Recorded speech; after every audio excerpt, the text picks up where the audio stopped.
Wanna have Apocalypse versus Nerchio, Terran versus Zerg.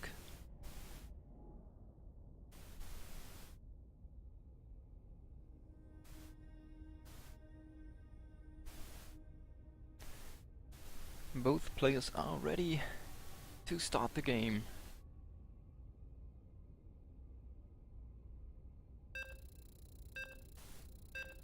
So let's head into our first map of this best of 3. In the semi-final, Nerchio versus Apocalypse, Terran versus Zerg. Map is Larilla Crest. So a 4-player map.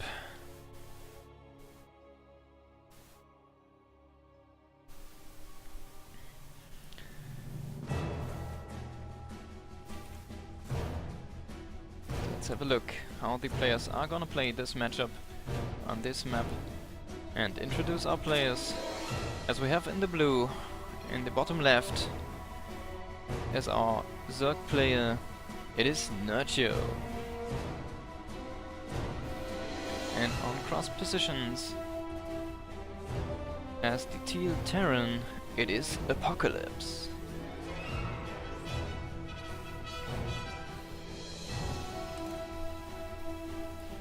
So Apocalypse playing from Korea, obviously playing with a delay. I'm curious what kind of strategy he busts out, if he goes for some heavy macro play or if he simply goes for some Reaper aggression, or what kind of map approach and matchup approach he has to this. On the other side, Nerchio going for a very safe pool actually, and then going into the hatchery afterwards without any gas commitment. So probably this is not for aggression, rather for defense.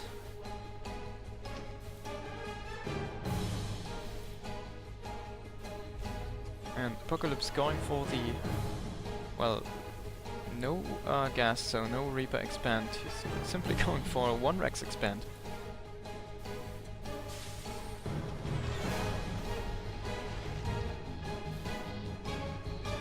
So kind of, yeah, actually very greedy play from Apocalypse versus Nerchio over here.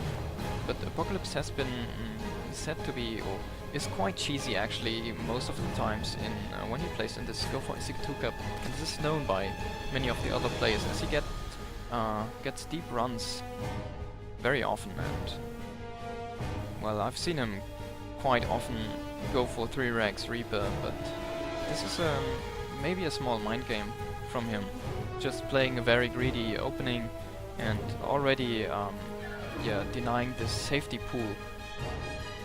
Well, Nerchio has the ability to be aggressive of this as well, but as he started his gas so late, there is still some time for Apocalypse to bolster up defenses. So I guess there shouldn't really be that much damage be dealt to Apocalypse early on.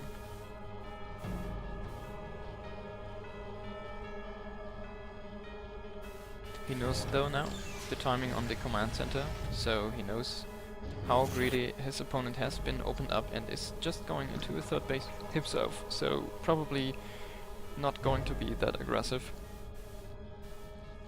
with his speed link speed, which is just halfway done. So a rather slow pace approach from both players right now. Nothing out of the usual, just going for, well, no stim actually, so delaying stim a little bit. We're gonna see if this is gonna be for Cloaked Banshees, or if he's gonna switch over the factory. He's gonna switch over the factory, so I'm curious actually to see if he wants to go for the tank. Yes, not for the Cyclone, not really loved in this matchup actually, the Cyclone is.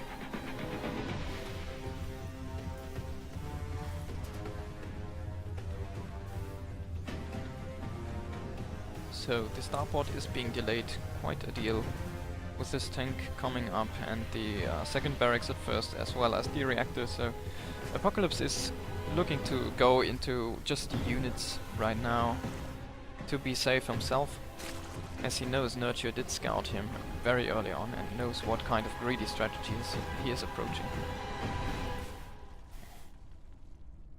Nerchio goes into a Roach Warren.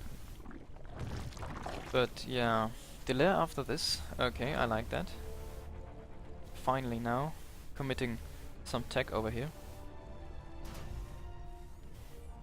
And Apocalypse still looks to get out his first medivacs to be aggressive himself, or have the opportunity to be aggressive without being punished too hard if he was caught.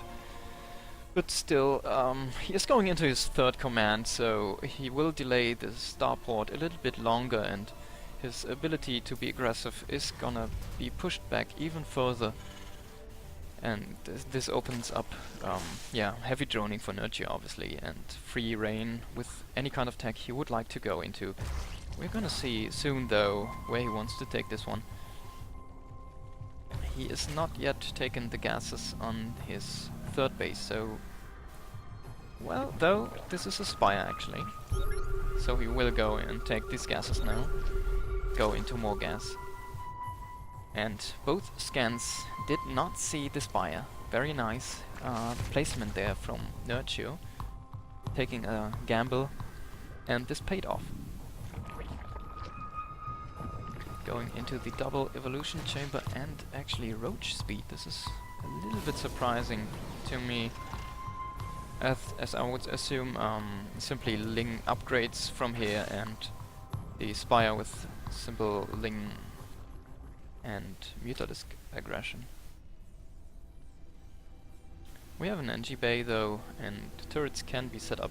He doesn't know that it is Spire. He saw a roach warren, so I guess he isn't really thinking about a Spire maybe, but yeah, he shouldn't take too much damage from a Spire play, I guess.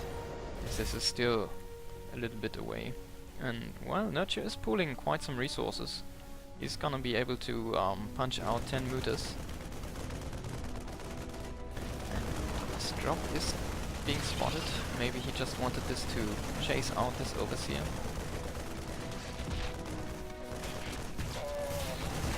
Nerchio tries to delay this command center a little bit, but doesn't really do that much of delay. Okay, I like this though. Going into his fourth, he should probably, maybe look at a double expansion actually, looking at how defensive his opponent is. But the Mutalisks come and finally we're gonna have some action in this game, which has been passive so far, and really no one of the both players have been aggressive that much. There are no turrets set up yet, so this is gonna blindside Apocalypse quite a bit actually. He is setting up a turret now, but this is at his third, and there where the economy right now is, there is nothing to defend. Mutalisks come in and trap the SCVs very nicely. He gets even a tank over here. So very well done by Nerchio. Manages to hide his Mutalisks for so long, and Apocalypse simply skipping the safety turrets, and he is paying a huge deal right now. 13 workers already gunned down. Loses a Mutalisk. Loses 2 Mutalisks on the way out, but comes again in here at the second base, and well, as this drop pushes this back though, the Mutalisks have to run now. But very nice done. Gets 17 kills with his Mutalisks. He doesn't really have that many. He's already transitioning into roaches, or at least he is building up a small roach force right now with Infestors, so maybe this is gonna be a Vile Infestor combination for him to be safe, and he is going into Link upgrades actually behind this, so this is probably leading into Ultralisks later on, when he gets with the economy to that point anti-tech. But Apocalypse so far on the back foot. He scans the fourth base, so he knows about it now, but he hasn't really out of his base with any kind of force. And this looks so far very good for Nerchio, I have to say. 1-1 done though for Apocalypse, but he can't go into his 2-2 because the armory isn't yet done. He has now some turrets set up, but the main is exposed again, and Nerchio finds this weak spot, comes in again and snipes even more SCVs. He's gonna lose a Mutalisk if he isn't careful, but he pulls out at the right time. Very nicely done, and even snipes more SCVs, more mutes even at this third base of Apocalypse. So very good Mutalisk harassment. He only had these 8 or 10 Mutalisks and did so much. He did kill 33 workers with this few amount of Mutalisks while just building up an army, and yeah, this with a few more Ravagers, this is unbreakable for Apocalypse with the Mutalisk support. He tries to get out with a drop, but this is shut down as well by the Mutalisks. Very nice play so far. Nerchio in complete control, and yeah, I have to talk about this creep sweat, I guess. Just look at that. This is the map, and there is the creep. There's no place not covered in creep on this map. Nerchio even going for a little bit of oversupply here. He has now 204 supply and has his army maxed out. Going into Ultralisks, has the Ultralisk Captain still researching though the Carapace. He should engage before the Carapace with the Ultralisks, because they simply don't really... well, they die before they have it, and after, when they are upgraded, they don't die. Simply that's the reasoning behind that. So finally we got some action from Apocalypse, trying to go for a double drop over here, but this is shot down horribly. He gets no workers whatsoever, so tried to get the hatchery, but didn't really pay off in time. Now he tries to push out, but as there hasn't been any creep denial whatsoever, the whole map is covered in creep, and this has to... well, yeah, Nerchio has the opportunity to run in now simply and overrun his opponent with his Ultralisks. The chitinous plating is still away, so they are dying rather fast over here. But oh my god, a huge fungal, money fungal! Still though, the chitinous plating wasn't ready, and the Ultralisks did die off, which he had so far. They did die to the tanks and to the Marines.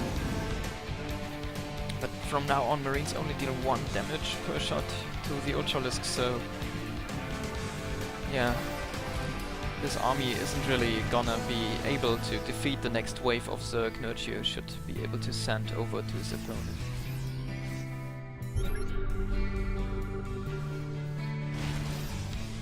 But Apocalypse has to push out, he has to do something. He is behind in everything.